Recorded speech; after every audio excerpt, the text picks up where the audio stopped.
ಎಲ್ಲರಿಗೂ ನಮಸ್ಕಾರ. ಇವತ್ತಿನ ವಿಡಿಯೋದಲ್ಲಿ ನಾನು ಮೂಲಂಗಿಯಿಂದ ಒಂದು ರೆಸಿಪಿ ಯಾವ ರೀತಿ ಮಾಡೋದು ಅಂತ ತೋರಿಸ್ಕೊಡ್ತಾ ಇದ್ದೀನಿ. ಇದಕ್ಕೆ ನಾನು 2 ಮೂಲಂಗಿ ತೊಗೊಂಡಿದ್ದೀನಿ. ಮೂಲಂಗಿನ ಸಿಪ್ಪೆ ಸುಲಿದು ಚೆನ್ನಾಗಿ ತೊಳ್ಕೊಂಡು ಸಣ್ಣದಾಗಿ ಕಟ್ ಮಾಡ್ಕೊತಾ ಇದ್ದೀನಿ. ಮತ್ತು ಒಂದು ಈರುಳ್ಳಿ ತೊಗೊಂಡಿದ್ದೀನಿ. ಇದನ್ನು ಈರುಳ್ಳಿನ 4 ಭಾಗ ಮಾಡಿ ಇಟ್ಕೊಂಡಿದ್ದೀನಿ.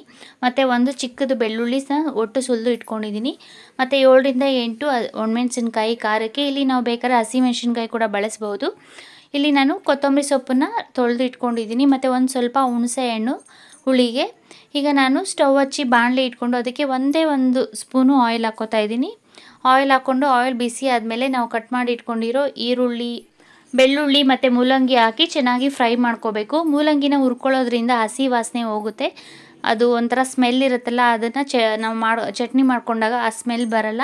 ಟೇಸ್ಟು ತುಂಬ ರುಚಿಯಾಗಿರುತ್ತೆ. ಸೊ ಅದಕ್ಕೋಸ್ಕರ ನಾನಿಲ್ಲಿ ಮೂಲಂಗಿನ ಹುರ್ಕೋತಾ ಇದ್ದೀನಿ. ಮೂಲಂಗಿನ ಒಂದು ಸ್ವಲ್ಪ ಹೊತ್ತು ಹುರ್ಕೋಬೇಕು. ಅದು ಒಂದು ಸ್ವಲ್ಪ ಕಲರ್ ಚೇಂಜ್ ಆಗುತ್ತೆ, ಅದುವರೆಗೂ ಹುರ್ಕೊಂಡು ಇದ್ರ ಜೊತೆಗೆ ನಾನಿಲ್ಲಿ ಒಣಮೆಣ್ಸಿನ್ಕಾಯಿ ಹಾಕೋತಾ ಇದ್ದೀನಿ ಖಾರಕ್ಕೆ. ನಾವು ಒಣಮೆಣ್ಸಿನ್ಕಾಯಿ ಬದಲು ಹಸಿಮೆಣ್ಸಿನ್ಕಾಯಿ ಸಹ ಹಾಕ್ಕೋಬೋದು. ಒಣಮೆಣ್ಸಿನ್ಕಾಯಿ, ಮೂಲಂಗಿ, ಈರುಳ್ಳಿ, ಬೆಳ್ಳುಳ್ಳಿ ಎಲ್ಲ ಸ್ವಲ್ಪ ಫ್ರೈ ಆದಮೇಲೆ ಇಲ್ಲಿ ನಾನು ಲಾಸ್ಟಲ್ಲಿ ಕೊತ್ತಂಬರಿ ಸೊಪ್ಪು ಹಾಕ್ಕೋತಾ ಇದ್ದೀನಿ. ಕೊತ್ತಂಬರಿ ಸೊಪ್ಪನ್ನು ಸಹ ಒಂದು ಸ್ವಲ್ಪ ಹೊತ್ತು ಫ್ರೈ ಮಾಡ್ಕೊಂಡಾದ್ಮೇಲೆ ಸ್ಟವ್ ಆಫ್ ಮಾಡ್ಕೋತಾ ಇದ್ದೀನಿ. ಈಗ ನಾನು ಸ್ಟವ್ ಆಫ್ ಮಾಡಿ ಇದು ಸ್ವಲ್ಪ ತಣ್ಣಗಾಗೋಕ್ಕೆ ಬಿಡಿ. ಇದಕ್ಕೆ ನಾನಿಲ್ಲಿ 1 ಕಪ್ ಆಗೋಷ್ಟು ಕಡಲೆಪಪ್ಪನ್ನು ಹಾಕೋತಾ ಇದ್ದೀನಿ. ಕಡಲೆಪಪ್ಪನ್ನ ಹುರ್ಕೊಳ್ಳೋದೇನು ಬೇಡ, ಬಾಣಲಿ ಬಿಸಿ ಇರುತ್ತಲ್ಲ ಅದೇ ಬಿಸಿನಲ್ಲಿ ಹಾಕ್ಕೊಂಡ್ರೆ ಸಾಕು. ಇಲ್ಲಿ ನಾವು ಕಡಲೆಪಪ್ಪು ಹಾಕೋ ಬದಲು ಕಡಲೆ ಬೀಜ ಕೂಡ ಹುರಿದು ಹಾಕ್ಕೋಬೋದು. ಟೇಸ್ಟ್ ಇನ್ನೂ ಚೆನ್ನಾಗಿರುತ್ತೆ.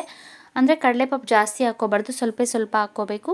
ಇಲ್ಲಿ ಕಡಲೆಪಪ್ಪನ್ನು ಸಹ ನಾನು ತುಂಬ ಹಾಕ್ಕೊಂಡಿಲ್ಲ, ಒಂದು ಚಿಕ್ಕ ಬಟ್ಲು ಹಾಕ್ಕೊಂಡಿದ್ದೀನಿ ಅಷ್ಟೇ.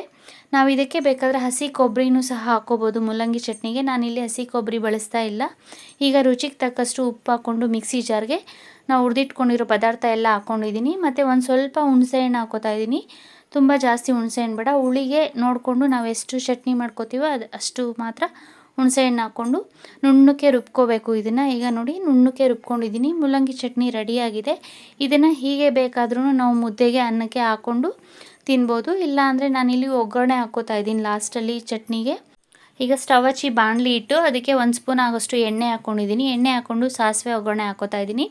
ಸಾಸಿವೆ ಸಿಡಿದಾದ್ಮೇಲೆ ಹಸಿ ಕರಿಬೇವಿನ ಸೊಪ್ಪು ಹಾಕ್ಕೊಂಡು ನಾನಿಲ್ಲಿ ಸ್ಟವ್ ಆಫ್ ಮಾಡ್ಕೊಬಿಡ್ತಾ ಇದ್ದೀನಿ. ಈರುಳ್ಳಿ ಒಂದನ್ನು ಸಣ್ಣದಾಗಿ ಕಟ್ ಮಾಡಿ ಹಾಕ್ಕೊಂಡಿದ್ದೀನಿ. ಈರುಳ್ಳಿ ತುಂಬ ಫ್ರೈ ಆಗೋದು ಬೇಡ.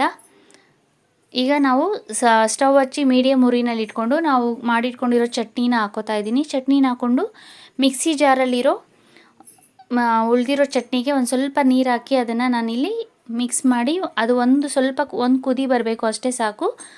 ಒಂದು ಕುದಿ ಬಂದರೆ ಮೂಲಂಗಿ ಚಟ್ನಿ ರೆಡಿಯಾಗಿದೆ. ಸ್ಟವ್ ಆಫ್ ಮಾಡಿಕೊಂಡ್ರೆ ಚಟ್ನಿನ ನಾವು ತುಂಬ ಹೊತ್ತು ಕಾಯಿಸೋದೇನು ಬೇಡ. ಸೊ ಅದಕ್ಕೆ ನಾನಿಲ್ಲಿ ಸ್ಟವ್ ಆಫ್ ಮಾಡಿಕೊಂಡು ಅದು ಸ್ವಲ್ಪ ನೀರು ಹಾಕಿರ್ತೀವಲ್ಲ ಅದು ಬಿಸಿ ಆದರೆ ಸಾಕು. ಮೂಲಂಗಿ ಚಟ್ನಿ ರೆಡಿಯಾಗಿದೆ. ಟೇಸ್ಟಿಯಾದ ರುಚಿಯಾದ ಮೂಲಂಗಿ ಚಟ್ನಿ.